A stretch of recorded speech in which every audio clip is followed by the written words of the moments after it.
Amid the ongoing war in West Asia, Washington has made it clear that the U.S. military is now moving to dismantle Iran's missile production infrastructure.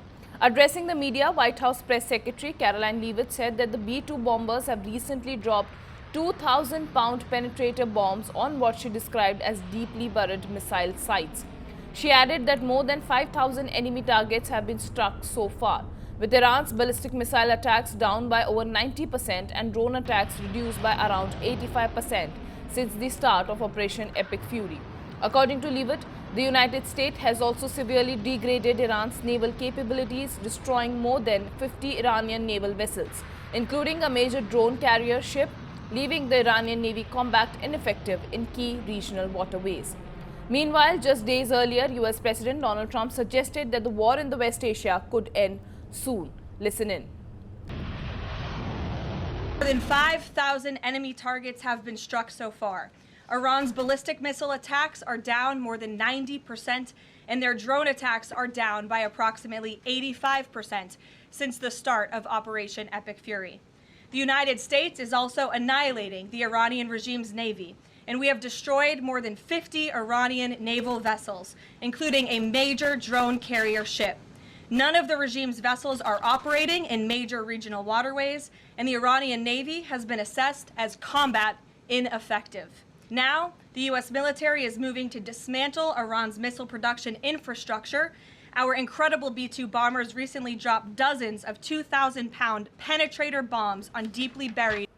And now White House Press Secretary Karoline Leavitt also said that President Trump reiterated his commitment towards keeping oil flowing through the Strait of Hormuz, so the United States and all of our allies can receive their energy needs. Listen in. Last night, President Trump reiterated his commitment toward keeping oil flowing through the Strait of Hormuz, so the United States and all of our allies can receive their energy needs. President Trump will not allow rogue Iranian terrorists to stop the freedom of navigation and the free flow of energy. Let me be clear.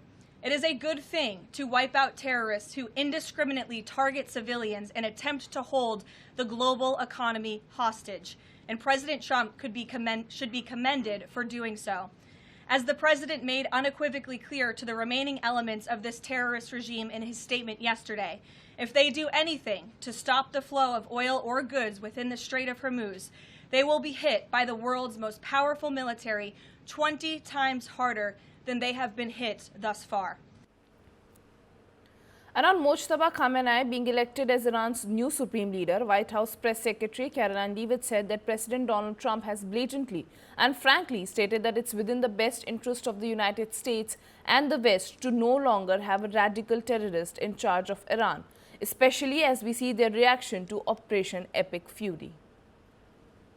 Blatantly and frankly stated, it's obviously within the best interest of the United States and the West to no longer have a radical terrorist in charge of Iran, especially as we see their reaction to Operation Epic Fury. They had their missiles turned towards our Gulf and Arab partners in the region. Again, this was a regime that chanted, or still chants, death to America. We look at the way that they are holding the entire world hostage with the restricting of the free flow of energy through the Strait of Hormuz. So the president, I think, is making quite an obvious comment. Again, as for the timeline of the military operations with respect to Iran, we have objectives that we have laid out that the commander-in-chief wants to see achieved. When they are achieved, then it will ultimately be up to the president to end this operation.